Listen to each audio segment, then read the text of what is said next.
Welcome back. नमस्कार, मैं सुनील द्विवेदी, आपका इंग्लिश मास्टर। एक बार फिर से आपका बहुत बहुत स्वागत है। और आज का टॉपिक है मॉडल ऑक्सिलरीज या मॉडल्स। दोस्तों, हम लोग वर्ब टॉपिक पढ़ रहे हैं और वर्ब का आज क्लास सेकंड आज क्लास सेकंड है, जिसमें हम आपको मॉडल ऑक्सिलरीज के बारे में बताएंगे।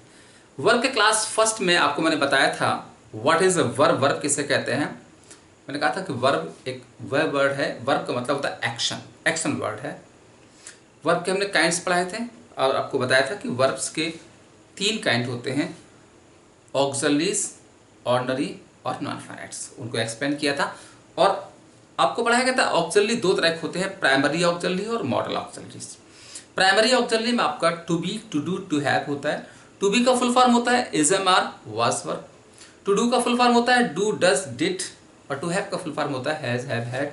और मैंने कहा था ये सारी वो वर्ब हैं जिसे आप हेल्पिंग वर्ब भी कह सकते हैं या प्राइमरी ऑक्सिलरी कह सकते हैं, और these are used in tense. और हमने कहा था इनका अगर आपको करेक्ट यूजेज सीखना है तो आपको अपने इंग्लिश मास्टर के टेंस नामक टॉपिक को पढ़ना पड़ेगा। तो आप टेंस सर्च करिएगा, आपको मिल जाएगा और आपको इनके करेक्ट यूजेज सीख लेंगे। लेकिन आज की बात हो रही है मॉडल ऑक्सिलरी या मॉडल्स की। बच्चों याद रखिएगा, मॉडल्स जो होते हैं या मॉडल ऑक्सिलरीज हैं वो हैं can, could, may, might, shall, should, will, would और must, ought to, need, need not, dare, dare not और used to। ये हमारे मॉडल्स या मॉडल ऑक्सिलरी कहलाते हैं। प्राइमरी ऑक्सिलरी और मॉडल ऑक्सिलरी दोनों ये वो वर्ब्स कह सकते हैं, हेल्पिंग वर्ब कह सकते हैं, which are used with main verbs, जो अपने मैन वर्ब के साथ यूज करते हैं। और मेरे हिसाब से प्राइमरी ऑक्सिलरी मॉडल ऑक्सिलरी से टफ होती हैं, उनका यूजेस सीखना कठिन होता है और मॉडल ऑक्सिलरी का यूजेस सीखना सरल होता है। कारण ये है कि जो प्राइमरी ऑक्सिलरी है, जैसे आपको देखा होगा इस, एम और आर, तो इसमें होता क्या है, जैसे इज, एम, आर है, या आपका देखा होगा हैज है, हैव है, डू है, ये आपकी कहलाती है, डिड है, ये आपकी कहलाती हैं प्राइमरी ऑक्सिलरी कहलाती हैं। अब इसका देखिए टफ क्या होता है, इसमें अलग अलग ऑक्सिलरी के साथ अलग अलग तरह की मेन वर्ब आती है कि अगर आपका इज, एम, आर होता है तो वर्ब की आईजी फॉर्म आती है, हैज होता है तो वर्ब की थर्ड फॉर्म आती है, डू डिड होता है तो वर्ब की फर्स्ट फॉर्म आती है। और इसका अलग अलग हेल्पिंग वर्ब के साथ अलग अलग तरह का सब्जेक्ट आता है कि अगर आपका सब्जेक्ट सिंगुलर है तो इस, सब्जेक्ट प्लूरल है तो आर, आई है तो एम है, इस तरह से सिंगुलर है तो हैज, प्लूरल है तो है। तो ये तमाम तरह की गणित आपको याद रखनी होती। लेकिन मॉडल ऑक्सिलरी हमारा सरल क्यों मैंने कहा था, क्योंकि सबसे इंपॉर्टेंट चीज होती है कि कोई भी मॉडल्स हो इनके साथ हमेशा वर्ब की फर्स्ट फॉर्म आनी है। और मॉडल्स उसे कहते हैं जो हमारे सब्जेक्ट का मूड बताता है। और एक और चीज होती है कि इसमें से कोई भी हमारा मॉडल हो, चाहे हमारा सब्जेक्ट सिंगुलर हो चाहे सब्जेक्ट प्लूरल हो, सबके साथ सेम मॉडल्स का यूज होता है। तो दो चीजें जो है इस मॉडल्स को सरल बनाती हैं कि सब्जेक्ट मॉडल हमारा चाहे सब्जेक्ट चाहे सिंगुलर हो या प्लूरल हो, सेम मॉडल आएगा। जैसे कैन है तो सी है तो कैन, ही है तो कैन, आई है तो कैन, दे है तो कैन, कुछ भी हो। लेकिन इसमें क्या है, शी है तो इस, आई है तो एम और यू है तो आर। लेकिन यहाँ पर शी के साथ भी कैन, आई के साथ भी कैन और यू के साथ भी कैन। दूसरी बात, यहाँ पर हमारा चाहे कैन हो या कुड हो, मे हो, माइट हो, सबके साथ वर्ब की फर्स्ट फॉर्म आती है। तो बस दो बातें देखिएगा, सभी मॉडल के साथ वर्ब की फर्स्ट फॉर्म आती है और हमारा सब्जेक्ट चाहे सिंगुलर हो या प्लूरल हो, सेम मॉडल्स का यूज करते हैं। तो ये दो चीजें हैं जो इसको सरल बनाती है। दूसरी एक और चीज देखिए, वैसे तो हमेशा मॉडल के साथ फर्स्ट फॉर्म आती है, लेकिन अगर किसी मॉडल के बाद क्या देखिएगा हैव आ जाता है तो फिर वर्ब की हमेशा थर्ड फॉर्म आती है। अगर किसी मॉडल के साथ हैव आ जाता है तो वर्ब की कौन सी फॉर्म आती है? थर्ड फॉर्म आती है। और ये एक्चुअली में होता क्या है, पास्ट का नॉन परफॉर्मेंस ऑफ एक्शन बताता है। पास्ट का नॉन परफॉर्मेंस ऑफ एक्शन मतलब पास्ट में जब कोई काम नहीं होता है उसको व्यक्त करने के लिए हमारा ये फॉर्मेट लगता है कि मॉडल, हैव और वर्ब की थर्ड फॉर्म। तो तीनों बातें तैयार होगी। अब हमें क्या करना है, हमें बस आपको इन मॉडल्स के करेक्ट यूजेस क्या हैं, किस मॉडल का कब यूज करते हैं उसकी बात करते हैं। तो आइए एक एक करके डिस्कस करते हैं। और सबसे पहले बात करते हैं कैन और कुड का। और जैसा कि आपको मैंने बताया कि ये एक तरह से आपकी क्लास चल रही है, जैसे कि आपके क्लासरूम में क्लासेस होती हैं, बिल्कुल उसी तरह से आपको इसको पढ़ाया जा रहा है। तो हर चीज़ को जैसे आप क्लास में नोट करते हैं तो यहाँ पर भी उनको नोट करते रहिएगा। तो सबसे पहला मॉडल आपका है कैन। और आपको पता है कैन होता है और एक कैन का पास्ट कुड होता है। तो देखिए कैन और कुड में क्या फर्क है कि कैन आपका प्रेजेंट टेंस में आता है, कुड आपका पास्ट टेंस में लगाते हैं। और कैन का मतलब होता है सकना, और कैन कुड में बस यही फर्क है, कैन प्रेजेंट टेंस में यूज होता है और कैन का जो पास्ट होता है वो आपका कुड होता है। अब हमें यहाँ पर ये सीखना है कि कैन कुड का यूज क्या है, what is the correct use of can could, इनके यूज क्या है। तो देखिए ये कैन कुड जो होता है ये आपका एबिलिटी बताता है, या ये आपका कैपेसिटी या स्ट्रेंथ बताता है। यानी कि अगर आपको सेंटेंस में एबिलिटी बतानी है, योग्यता बतानी है, या कैपेसिटी या स्ट्रेंथ यानी क्षमता या ताकत बतानी है तो फिर कैन कुड का यूज करते हैं। बस फर्क क्या है कि अगर प्रेजेंट की एबिलिटी बतानी है तो फिर कैन, और पास्ट की एबिलिटी बतानी है तो कुड। प्रेजेंट की कैपेसिटी बतानी है तो कैन, और पास्ट की कैपेसिटी बतानी है तो कुड। ये होता है कुड। अब देखिए दूसरी बात आप कह सकते हैं कि एबिलिटी बताने के लिए होता क्या है, कैन का मतलब होता है is, am, are plus ability, और कुड का मतलब होता है वाज, वर प्लस एबिलिटी। तो हमने क्या सीखा कि अगर आपको प्रेजेंट की एबिलिटी बतानी है तो फिर कैन। अब कैन लिखो, चाहो आप इसकी जगह पे एजीएमआर एबिलिटी लिख सकते हैं, और अगर आपको पास्ट की एबिलिटी बतानी है तो फिर कुड आता है या वाज वर एबिलिटी करते हैं। हाँ यही अगर हमें फ्यूचर की एबिलिटी बतानी है तो फ्यूचर की एबिलिटी के लिए ध्यान रखिएगा शैल बी एबल टू या will be able to. Shall be plus able to और will be plus able to का हम यूज करते हैं फ्यूचर की एबिलिटी के लिए। तो यहाँ पर बात हो रही है कि हम कैन कुड का यूज एबिलिटी के लिए कैसे करते हैं। अब देखिए कैसे एबिलिटी में योग्यता कैसे व्यक्त होती है। जैसे अगर सेंटेंस है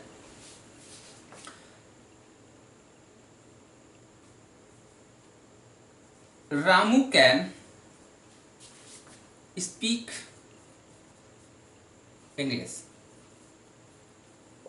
तो देखिए रामू कैन स्पीक इंग्लिश मतलब है रामू अंग्रेजी बोल सकता है। और मैं कहता आप चाहो तो कैन की जगह पर हम यहां पर सेंटेंस ऐसे भी बना सकते हैं Ramu is able to speak English, यानी कि रामू अंग्रेजी बोलने में योग्य है। अगर हम पास की बात करें तो यहां कुड लगाएंगे रामू अंग्रेजी बोल, ध्यान रखिएगा अगर हम पास की बात करेंगे तो बनाएंगे रामू कुड स्पीक इंग्लिश। याद रखिएगा बच्चे अक्सर कंफ्यूज होते हैं कि कुड का मतलब जो होता है एक होता है सका था और एक होता है सकता था। ध्यान रखिएगा कुड के दो यूजेज होते हैं, एक सका था और एक होता है सकता था। कई बार क्या होता है कि अनजाने में बच्चे कुड की हिंदी अर्थ में जो मन करता कर देते हैं, मन करता सका था बोल देते हैं, मन करता सकता था बोलते हैं, लेकिन ऐसा नहीं करना चाहिए। बहुत होशियार होना चाहिए। सका था का मतलब होता है एक्शन हुआ है, और सकता था का मतलब है कि एक्शन नहीं हुआ है। तो ये होता है नॉन परफॉर्मेंस ऑफ एक्शन। इसके लिए आपको सिखाया गया था हम जब एक्शन नहीं होता है तो फिर हमें क्या करना होता है, मॉडल के साथ हैव लगाना होता है और वर्ब की फिर थर्ड फॉर्म लगानी पड़ती है। लेकिन यहाँ पर देखिए क्या, रामू कुड स्पीक इंग्लिश मतलब रामू अंग्रेजी बोल सका था, काम हुआ है। और इसको हम मैंने कहा था कि आप कुड की जगह पर ये भी लगा सकते हैं, तो रामू के साथ वाज आएगा, ये हो जाएगा Ramu was able to speak English, यानी कि इसका मतलब है रामू अंग्रेजी बोल सका था। अब अगर फ्यूचर की बात करें तो यहाँ पर हम शैल भी विल भी लगाते हैं, तो आपको पता है कि रामू के साथ विल भी आएगा, क्योंकि आई भी के साथ शैल आता है, तो ये हो जाएगा Ramu will be able to speak English. इसका हिंदी हो जाएगा रामू अंग्रेजी बोल सकेगा। तो मैंने क्या सिखाया यहाँ पर, सिखाया आपको कि एबिलिटी बताने के लिए प्रेजेंट की एबिलिटी के लिए कैन, पास्ट की एबिलिटी के लिए कुड, और फ्यूचर की एबिलिटी के लिए शैल बी एबल टू या विल बी एबल टू। जैसे तुम गाना गा सकोगे, तुम गाना गा सकते हो, you can sing a song, present की बात हो गई। तुम गाना गा सके थे, you could sing a song, past की बात हो गई। तुम गाना गा सकोगे, you will be able to sing a song. इस तरह से करते हैं। तो ये तो हो गई एबिलिटी की बात। अब देखिए कैन कुड से कैपेसिटी कैसे होते हैं उसकी बात करते हैं। तो नोट करिएगा, नेक्स्ट हर चीज को नोट करते जाइएगा। अब बात करते हैं कैपेसिटी की। कैसे, कैपेसिटी का मतलब होता है क्षमता या सामर्थ्य। तो आइए बात करते हैं कि कैन कुड से क्षमता या सामर्थ्य की बात कैसे करते हैं। तो देखिए सिंपल सी बात है कि अगर आपको प्रेजेंट की कैपेसिटी बतानी है तो कैन, और पास्ट की बतानी है तो कुड। जैसे ही कैन डिफीट राजू, मतलब वह राजू को हरा सकता है। हराने में क्षमता खर्च होती है, स्ट्रेंथ खर्च होती है। प्रेजेंट की बात है तो क्या लगाया है, क्या लगाया है। अब यहां पर अगर हम पास्ट लगा दें तो हो जाएगा ही कुड डिफीट राजू।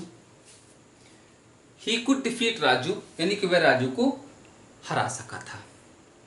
अब अगर यहां पर हम कहना चाहें कि देखिए इसका मतलब होता है हरा सका था, यानी कि आपका काम हुआ था। और सकता था कहना चाहें तो आपको पता है कि फिर क्या करते हैं, कुड हैव लगाते हैं। He could have defeated, he could have defeated Raju, मतलब वह राजू को हरा सकता था। तो हमेशा याद रखिएगा पास्ट में जब कोई काम ना हुआ हो उसके लिए लगाते हैं मॉडल प्लस है प्लस वर्ब के थर्ड फॉर्म। जैसे देखिए she can lift this box, वह इस बॉक्स को उठा सकती है। प्रेजेंट की बात, प्रेजेंट की strength. She could lift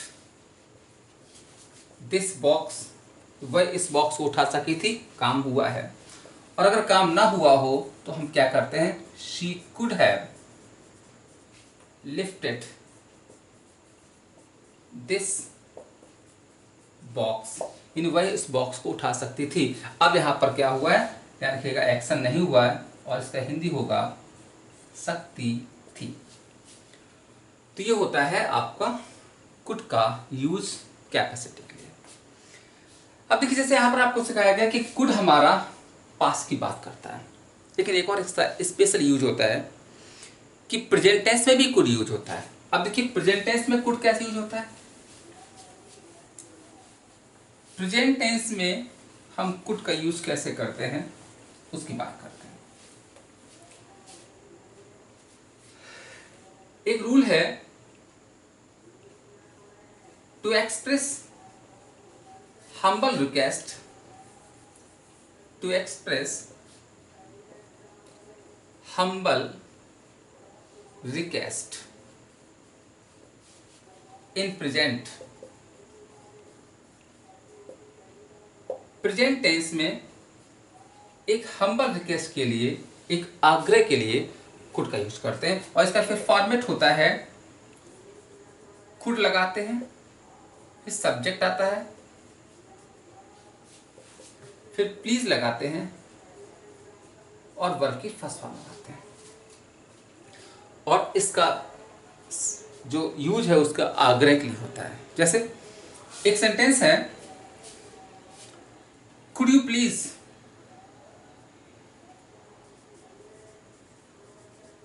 could you please move a bit। तो देखिए ये आपसे आग्रह किया जाता है कि could you please move a bit, कृपया करके क्या आप थोड़ा खिसकेंगे। या देखिएगा जैसे आपको कहीं पर बैठना है, शीट में जगह कम है, तो आप अगर आग्रह करेंगे तो क्या बोलेंगे, could you please move a bit, कृपया करके क्या आप थोड़ा खिसकेंगे। अब देखिए यहाँ पर हम ऐसे भी कह सकते हैं प्लीज मूव a bit, लेकिन ये रिक्वेस्ट होती है। अब इसको हम ऐसे भी कह सकते हैं मूव अ बिट। अब देखिए अगर आपने कहा मूव अ बिट, थोड़ा खिसको, ऑर्डर है। आपने कहा प्लीज मूव अ बिट, कृपया थोड़ा खिसको, निवेदन है। लेकिन अगर आपने कहा could you please move a bit, कृपया करके क्या आप थोड़ा खिसकेंगे, ये आग्रह होता है। तो हमारा एटिकेट्स कहते हैं इंग्लिश के कि अगर कोई आपका रिस्पेक्टेड है, सम्मानीय है, तो फिर आपको सिर्फ प्लीज नहीं यूज करना है, क्योंकि वो एक तरह से आप कह सकते हैं पोलाइट ऑर्डर होता है, आपको कुड यू प्लीज करना है। और एक और याद रखिएगा, हम कुड की जगह पर यहाँ पर वुड भी लगा सकते हैं। तो इस सेंटेंस को हम ऐसे भी बना सकते हैं, would you please move a bit. जैसे देखिए अगर आपके यहाँ कोई गेस्ट आए और आप उससे को take a cup of tea, तो आप इस तरह से ऑर्डर कर रहे हो, एक कप चाय पियो, गलत तरीका है। अगर आपने कहा please take a cup of tea, कृपया एक कप चाय पीजिए, तो ये भी एक तरह से ऑर्डर होता है, ये एक तरह से पोलाइट या पढ़ा लिखा ऑर्डर होता है। ये भी तरीका अच्छा नहीं है। आपको कैसे कहना चाहिए, आपको बोलना चाहिए could you please take a cup of tea, या could you please, would you please take a cup of tea, कृपया करके क्या आप एक कप चाय पिएंगे। तो ये हमारा एटिकेट्स कहलाता है। तो this is the use of could for present tense humble request के लिए। तो अब आपको ये सब समझ आ चुका होगा। अब हम आगे बात करते हैं अपने नेक्स्ट मॉडल की। अगला हमारा मॉडल है मे और माइट। तो कैन पुट के बाद नेक्स्ट आपका मॉडल है मे और माइट। तो एक मे होता है, और जैसे कैन का पास्ट कुड होता है, ऐसे मे का पास्ट माइट होता है। तो मे प्रेजेंट टेंस में यूज होता है, और मे का पास्ट जो होता है वो माइट होता है। अब देखिए इनका यूज क्या है। मे और माइट जो होता है ये आपका परमिशन के लिए आता है, पॉसिबिलिटी के लिए आता है, पर्पस के लिए आता है, और विश या ब्लेसिंग के लिए आता है। These are the usages of may और माइट। मे और माइट मॉडल का यूज है किसके लिए, for permission, possibility, purpose, wish या ब्लेसिंग। अब देखिए ये काम अगर आपको प्रेजेंट टेंस में करने हैं तो मे लगाएंगे, और पास्ट टेंस में करने हैं तो माइट लगाएंगे। जैसे और जैसे कि हिंदी में कैन मीन्स सकना होता है, ऐसे मे मीन्स भी सकना होता है, और मे का पास्ट माइट। जैसे देखिए परमिशन कैसी होती है, आपको याद है जब आप छोटे होंगे और अपने क्लास में जाते होंगे तो आप बोलते होंगे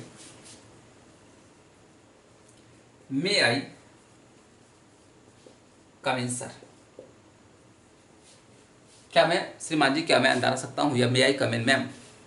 तो देखिए यहां पर आप इस सेंटेंस में परमिशन मांग रहे हो, और अगर टीचर भी आपको कहते थे यस यू मे कम इन, हाँ आप अंदर आ सकते हैं, यानी परमिशन चाहे मांगी जाए या परमिशन चाहे दी जाए, किसका यूज करते हैं, मे का यूज करते हैं। और मे का किसके लिए, प्रेजेंट के लिए। अगर इसकी बात को, यही बात को आपको पास्ट में करनी है तो माइट लगा देंगे। जैसे you might use my car, आप मेरी कार यूज कर सकते थे, यानी आपको पास्ट में कार यूज करने की परमिशन थी। You might use this pen, तुम इस पेन को यूज कर सकते थे। तो पास्ट में अगर परमिशन देनी होती है तो माइट लगाते हैं। अब दूसरा है मे और माइट। मे से पॉसिबिलिटी होती है। बच्चों याद रखिएगा पॉसिबिलिटी का मतलब होता है संभावना। जैसे देखिए मे से भी पॉसिबिलिटी होती है और माइट से भी पॉसिबिलिटी होती है, लेकिन मे से जो होती है याद रखिएगा पॉसिबिलिटी या तो फ्यूचर की होती है, पास्ट की होती है, प्रेजेंट में पॉसिबिलिटी नहीं होती, क्योंकि प्रेजेंट में तो पता है क्या हो रहा है, संभावना या तो भूत की होती है या भविष्य की होती है। तो रूल ये कहता है कि अगर आपको फ्यूचर की पॉसिबिलिटी बतानी है तो मे लगाते हैं, और अगर आपको पास्ट की पॉसिबिलिटी बतानी है, किसकी बात हो रही है यहाँ पर, पॉसिबिलिटी की, तो फिर माइट लगाते हैं। और जब पास्ट की पॉसिबिलिटी बताते हैं तो फिर माइट के साथ हैव आता है और वर्ब की थर्ड फॉर्म लगाते हैं, क्योंकि पता नहीं काम हुआ है कि नहीं हुआ। और फ्यूचर के लिए आपका मे लगाते हैं, और जब ध्यान रखिएगा जब हैव आएगा तभी थर्ड फॉर्म आएगी, अन्यथा हमेशा हर मॉडल साथ वर्ब की फर्स्ट फॉर्म आती है। जैसे अब देखिए भविष्य की संभावना कैसी होती है, जैसे इट मे रैन टुनाइट, मतलब आज रात वर्षा हो सकती है। फादर में बी एंग्री, पापा नाराज हो सकते हैं। रामू में सक्सीड, रामू सफल हो सकता है, इस तरह से। और अगर पास की पॉसिबिलिटी होती है तो क्या लगाते हैं, माइट हैव लगाते हैं, थर्ड फॉर्म आती, जैसे you might have abused Raju. यहां पर इसका मतलब होता हो सकता है, you might have abused Raju, हो सकता है तुमने राजू को गाली दी हो। You might have helped Ramu, हो सकता है तुमने रामू की सहायता करी हो। I might have taught you this lesson, हो सकता है मैंने आपको ये पाठ पढ़ाया हो। तो जहां पर पास की पॉसिबिलिटी होती है उसके लिए हो सकता है अर्थ निकलता है, और might have plus third form लगाते हैं। ये तो हो गई आपकी पॉसिबिलिटी। अब बात करते हैं परपच। तो देखिएगा मे और माइट से परपच कैसे व्यक्त करते हैं। बच्चों परपच का मतलब होता है उद्देश्य, और जब उद्देश्य बताते हैं तो ये तब लगाते हैं जब सेंटेंस में सो दैट आता है और इसके साथ या तो मे आता है या माइट लगाते हैं। और ऐसी स्थिति में सो दैट का मतलब होता है ताकि, और ये बताता है परपच। अब इसमें हमें यहाँ पर ये सीखना है कि मे कब आएगा, माइट कब आएगा। तो आपको पता है मे प्रेजेंट माइट पास्ट। तो रूल ये होता है कि अगर सो दैट के पहले का सेंटेंस प्रेजेंट का है तो मे लगाइएगा, और इसके पहले का सेंटेंस अगर आपका पास्ट का है तो माइट लगाइएगा, और इसका हिंदी होता है ताकि। जैसे you come here so that you may study. अब देखिए कम प्रेजेंट का है तो मे आएगा, यू मे स्टडी। तुम यहां आते हो ताकि पढ़ सको। और अगला है he went to Agra, he went to Agra so that he might see the Taj. वह आगरा गया ताकि ताज देख सके। अब देखिए यहां पर वेंट पास्ट है तो क्या लगाया गया, माइट। तो ये होता है मे और माइट का यूज, एग्जाम में बहुत आता है। एग्जाम देखिए इसकी एरर कैसे आती है, सी cooked the food so that you may eat। अब देखिए इस तरह की एरर आती है, और ये सेंटेंस रॉन्ग है। जब कुक्ड लगा है, पास्ट की बात हो रही है, सेकंड फॉर्म है, तो यहाँ पर आपका मे नहीं आएगा, यहाँ पर आपका लगाते हैं माइट। तो ये रहा आपका परपच कैसे करते हैं। दूसरा मे और माइट का यूज करते हैं विश ए ब्लेसिंग के लिए। अब देखिए विश ए ब्लेसिंग कैसे करते हैं उसकी बात करते हैं। विश और ब्लेसिंग का मतलब होता है वरदान। तो देखिए ध्यान रखिएगा, विश ए ब्लेसिंग के लिए माइट का यूज नहीं होता है, विश ए ब्लेसिंग के लिए सिर्फ मे का यूज होता है। और कैसे करते हैं, जैसे, और ये होता है ऑप्टेटिव सेंटेंस में, इच्छा सूचक। जब आपको किसी की विश करनी है, ब्लेसिंग करनी है, तो मे लगाते हैं। जैसे मे गॉड ब्लेस यू, भगवान आपका भला करे। May you succeed in your exam, आप परीक्षा में पास हो। जब हम आपको कभी विश करते हैं, ब्लेसिंग करते हैं, तो फिर मे का यूज करते हैं। तो बच्चों ये थे करेक्ट यूजेज ऑफ मे और माइट मॉडल के। अब आगे बात करते हैं नेक्स्ट मॉडल की। मे और माइट के बाद अगला आपका मॉडल या मॉडल्स या मॉडल ऑक्सिलरी है, वो है शैल और विल। नेक्स्ट आपका मॉडल है शैल और विल। वैसे तो बच्चे समझते हैं कि शैल विल तो यार बहुत सरल होता है, बचपन से पढ़ते आ रहे हैं कि फ्यूचर टेंस में शैल और विल का यूज करते हैं, और आपको पता है यानी ये आता है फ्यूचर टेंस में। और आपको ये भी पता है कि अगर हमारा फर्स्ट पर्सन का प्रोनाउन आई या वी होता है तो शैल लगाते हैं, और अगर आपका सेकंड या थर्ड पर्सन का प्रोनाउन होता है तो विल लगाते हैं। यानी कि अगर आपका फर्स्ट पर्सन का प्रोनाउन आई वी है तो शैल, और सेकंड और थर्ड पर्सन का प्रोनाउन है, या हम कह सकते हैं आई वी के अलावा कुछ भी अदर्स है तो फिर विल लगाते हैं। जैसे आई शैल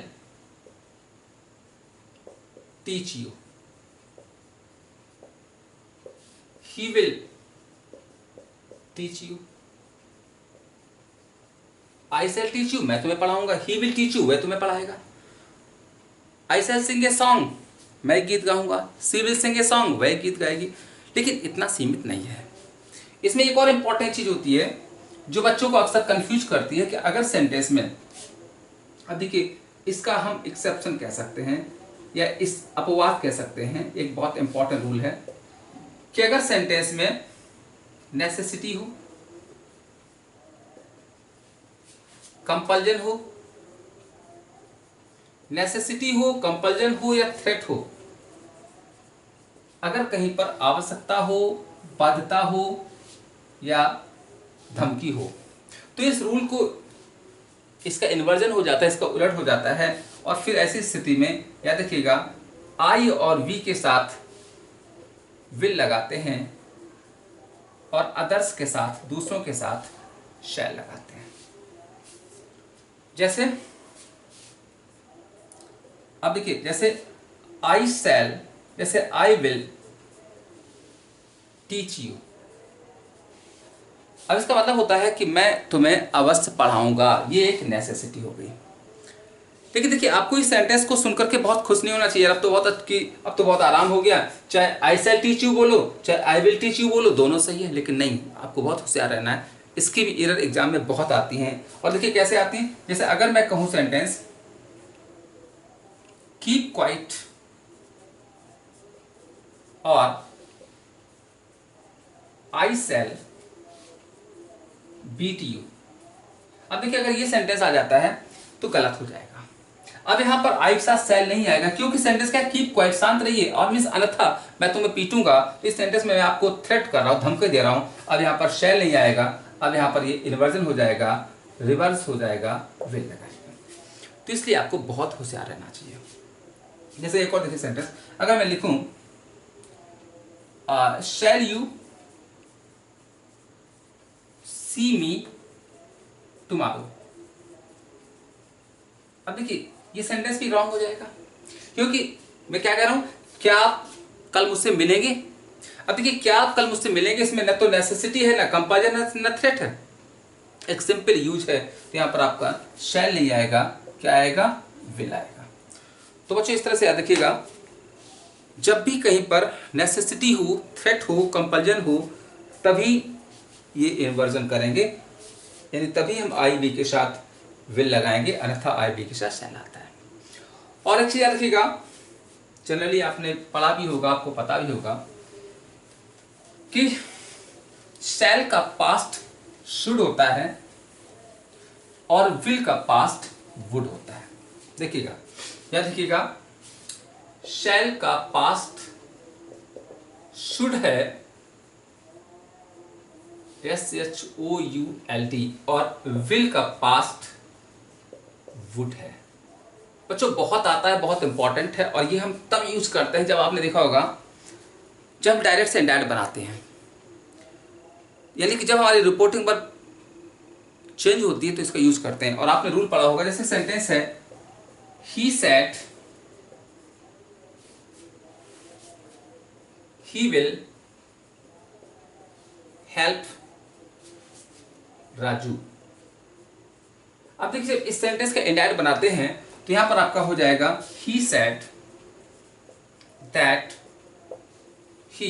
अब जब भी हमारा ये पास्ट होता है, सेड आता है, तो यहां पर विल का क्या कर देते हैं, वुड कर देते हैं। तो अब यहां पर आपका हो जाएगा ही वुड हेल्प राजू। तो ये होता है बच्चों विल का वुड और शैल का शुड। अब देखिए शैल का शुड कैसे करते हैं, जैसे I said that I shall teach you. अब अगर ये सेंटेंस एग्जाम में आता है तो रॉन्ग है। हमेशा याद रखिएगा अगर पहला पास है तो आगे भी पास बनता है। अब यहाँ पर हमें शैल का पास बनाना पड़ेगा। तो अब हमें पता हो गया कि शैल का पास क्या होता है, शुड। तो यहाँ पर हो जाएगा आई शुड टीच यू। तो ये होता है शैल का पास्ट शुड और विल का पास्ट वुड होता है। अब देखिए कुछ और यूजेस होते हैं शुड के, उनकी भी बात कर लेते हैं। आपने पढ़ा होगा एक हिंदी अर्थ में कभी कभी चाहिए आता है। तो चाहिए की जो इंग्लिश होती है वो होती है शुड, मस्ट और आट टू। याद रखिएगा इन सब का अर्थ होता है चाहिए। जब हिंदी सेंटेंस में लास्ट में चाहिए आए तो या तो शुड लगाते हैं, या तो शुड लगाते हैं, या मस्ट लगाते हैं, या आट टू लगाते हैं। और बस हमें ये सीखना है कि शुड कब आता है, मस्ट कब आता है, आट टू कब आता है। तो देखिए होता क्या है, जब हिंदी में चाहिए आए या अंग्रेजी में ऑब्लिगेशन कृतज्ञता आभार व्यक्त होता है। इन तीनों में फर्क ये है कि अगर आपको सेंटेंस में एक जनरल एडवाइस दी जाए, सामान्य सलाह दी जाए, तो शुड लगाइएगा। अगर नेसेसिटी बतानी हो तो मस्ट लगाइएगा। और अगर किसी को मोरल या रिलीजियस ड्यूटी देनी है, नैतिक या धार्मिक कर्तव्य की बात करनी है, तो फिर आट टू लगाते हैं। और आपको पता है हर मॉडल के साथ वर्ब की फर्स्ट फॉर्म आती है, तो इनके साथ भी हमेशा वर्ब की फर्स्ट फॉर्म लगाएंगे, क्योंकि यहां पर प्रेजेंट की बात करते हैं। जैसे अब देखिए अगर मैं कहूं कि तुम्हें कठिन परिश्रम करना चाहिए, हम आपको यहां पर एक सलाह दे रहे हैं, एक सामान्य सलाह है। तो सेंटेंस बनेगा यू शुड, कैसे बनेगा, you should work hard.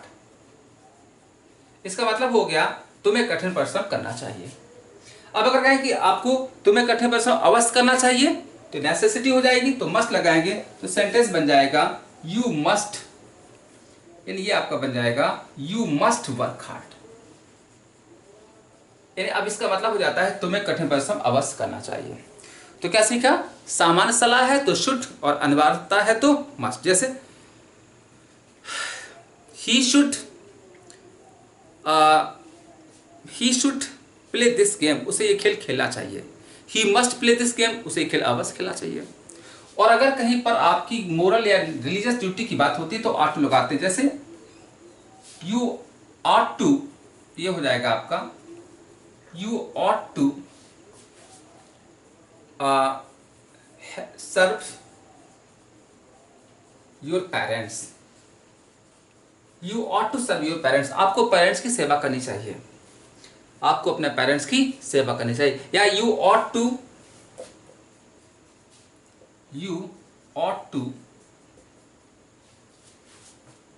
Serve your country,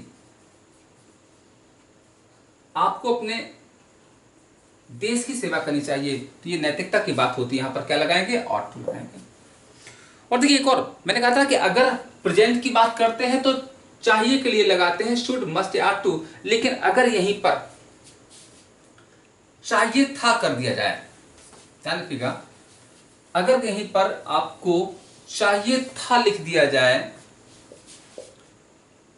यानी अगर ये आपकी पास की बात करनी हो, तो फिर याद रखिएगा बस क्या करना होता है, इन सब के बाद जो होता है आपको हैव लगाना है, और हैव के साथ वर्ब की थर्ड फॉर्म लगानी है। जैसे तुम्हें कठिन परिश्रम करना चाहिए था, क्या हो जाएगा, you should have worked hard. अगर कह दिया जाए तुम्हें कठिन परिश्रम अवश्य करना चाहिए था, ये हो जाएगा यू मस्ट हैव, और थर्ड फॉर्म आ जाएगी वर्क हार्ड। और अगर कहा जाए तुम्हें देश की सेवा अवश्य करनी चाहिए थी, you ought to have, third form आती है सर्व्ड योर कंट्री, यानी तुम्हें अपनी देश की सेवा अवश्य करनी चाहिए थी। तो ये हो जाता है ऑट टू हैव लगा देते हैं। तो these are the usages of should, must और ऑट टू। दोस्तों बस दो मॉडल्स और बचे हैं, फटाफट उनको भी सीख लेते हैं, और वो हैं नीड और डेयर। बस दो मॉडल्स और बचे हैं, एक आपका है नीड और एक आपका है डेयर। पता है नीड और डेयर जो होते हैं इनको हम सेमी मॉडल्स कहते हैं। तो नेक्स्ट आपका है नीड और डेयर। क्या देखिएगा, नीड और dare they are the semi modals. अब देखिए सेमी मॉडल्स क्यों कहते हैं, क्योंकि ये एक तरह से एक ऑर्डिनरी वर्ब है। जब भी इनका यूज अफर्मेटिव सेंटेंस करते हैं तो ये ऑर्डिनरी वर्ब के रूप में यूज होती हैं, लेकिन जब निगेटिव और इंटरोगेटिव करते हैं तो मॉडल बन जाते हैं। तो देखिए इनको सेमी मॉडल्स क्यों कहा जाता है, क्योंकि अगर ये आपका अफर्मेटिव सेंटेंस में यूज होता है तो ये फिर एक ऑर्डिनरी वर्ब होती हैं, और इनमें वो सारे रूल्स लगते हैं जो किसी भी ऑर्डिनरी वर्ब जैसे सिंग है, प्ले है, डांस है उसके साथ लगते हैं। और नीड का मतलब होता है जरूरत होना, और डेयर का मतलब होता है दुस्साहस करना। तो जब अफर्मेटिव होता है तो याद रखिएगा नीड के बाद टू आता है और डेयर के बाद भी टू आता है। और इसमें आपको देखना पड़ेगा अपना सब्जेक्ट सिंगुलर है या प्लूरल है। अगर सिंगुलर है तो यस यस लगाएंगे, और प्लूरल है तो फर्स्ट फॉर्म आती है जैसे, और इसके साथ हमेशा वर्ब की फर्स्ट फॉर्म आती है जैसे he needs to work hard। he needs to work hard, उसे कठिन परिश्रम करने की आवश्यकता है। अब देखिए अगर यहां पर हम कर दें यू तो ये हो जाता है you need to work hard, तुम्हें कठिन परिश्रम करने की आवश्यकता है। तो देखिए ही सिंगुलर था तो नीड्स करा गया, यू प्लूरल है तो नीड रहा, और दोनों में टू आता है। ऐसे डेयर मीन्स होता है दुस्साहस करना, जैसे ही डेयर्स टू गो देयर, वह वहां जाने का साहस करता है। और दे डेयर टू गो देयर,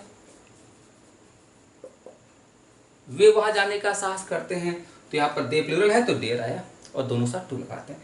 तो ये देखिए आपका एक तरह से यहाँ पर अफर्मेटिव सेंटेंस भी ऑर्डिनरी वर्ब है, और तब सब्जेक्ट सिंगुलर है तो फिर यस यस लगेगा, और प्लूरल है तो फर्स्ट फॉर्म आएगी, और इसके बाद टू लगाते हैं। लेकिन जब हम इनका प्रयोग निगेटिव करते हैं या इंट्रोगेटिव में करते हैं तो फिर ये आपके मॉडल्स बन जाते हैं।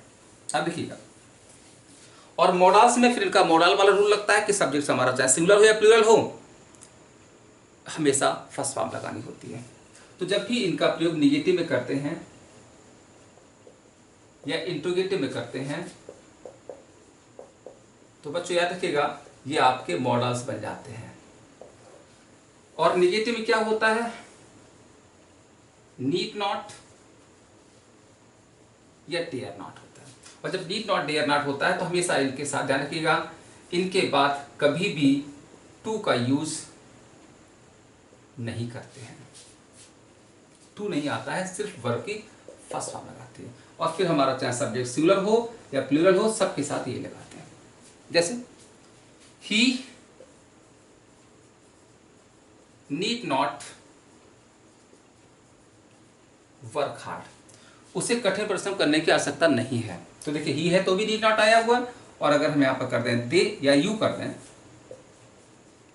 तो भी आपका नीड नॉट होगा, you need not work hard,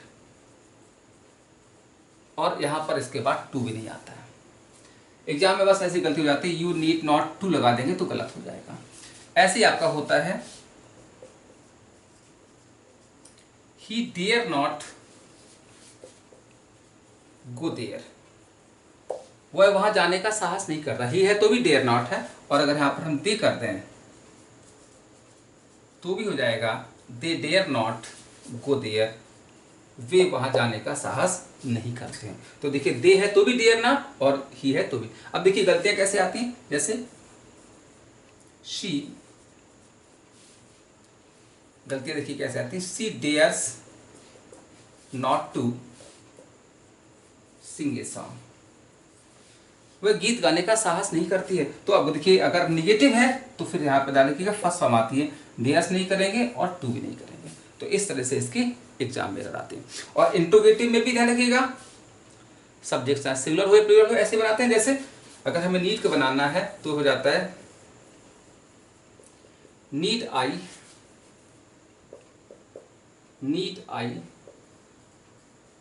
teach you, क्या मुझे तुम्हें पढ़ाने की जरूरत है।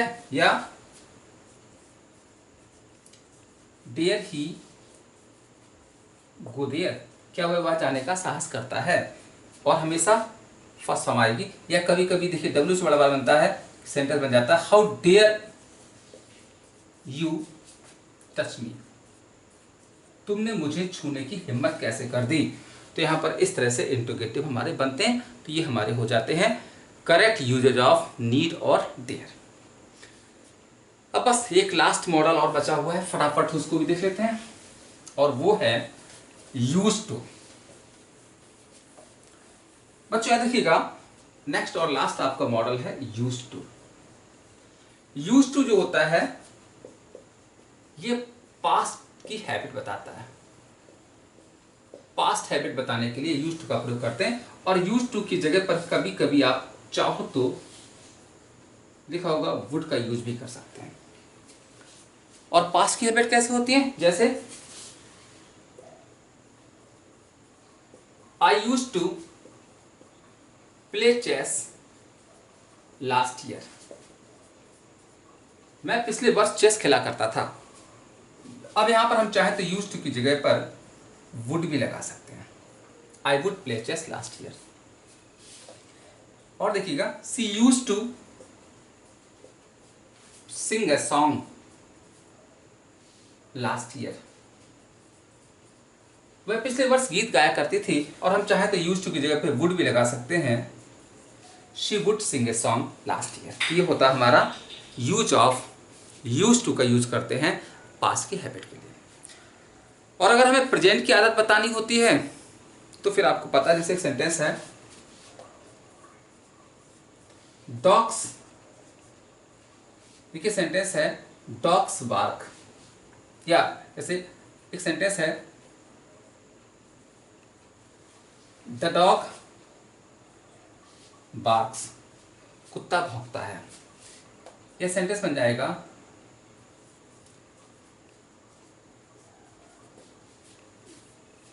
Dogs barks. तो जब भी अगर हमें प्रेजेंट की आदत बतानी होती है तो बस क्या करना होता है, उसके पहले जो हमारे ये आर्टिकल दा लगाते हैं ये हटा दीजिएगा, तो ये हो जाएगा डॉग बार्क्स। अब यहाँ पर अगर हम ऐसे कर देंगे डॉग बार्क्स, तो ये हो जाता है कुत्ते, डॉग्स बार्क कर देंगे तो इसका मतलब हो जाता है कुत्ते भौंका करते हैं। तो सिंपली से देखिए एक यूज याद रखिएगा, पास्ट की हैबिट के लिए यूज टू लगाते हैं, और प्रेजेंट के जैसे एक सेंटेंस आपका है द बर्ड्स फ्लाई, इसका मतलब है पक्षी उड़ते हैं। और अगर आदत बतानी तो बस आर्टिकल द हटा दीजिएगा और सेंटेंस बना दीजिएगा वर्ड्स फ्लाई, वर्ड्स फ्लाई, तो ये हो जाता है पक्षी उड़ा करते हैं। यानी कि अगर हमारा कोई कॉमन नाउन है तो बस आर्टिकल द हटा करके हम इसकी हैबिट बता देते हैं। या एक और होता है इज एक्स्टम टू, जैसे ही इज एक्स्टम्ड, सेंटेंस बनता है he is accustomed to sleep,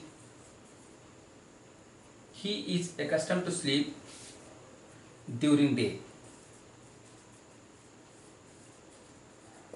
वह दिन में सोया करता है। तो याद रखिएगा प्रेजेंट की आदत बताने के लिए अगर हमारा कोई प्रॉपर नाउन या कॉमन नाउन है, यहाँ पर जैसे हीज है या राम इज कर लें, तो यहाँ पर इज एकस्टम टू लगाते हैं। और अगर हमारा कोई कॉमन नाउन है तो बस क्या करते हैं, आर्टिकल द हटा देते हैं। जैसे ये बताया था आपको, अगर हम लिख दें द डॉग्स बार्क, मतलब कुत्ते भौंकते हैं।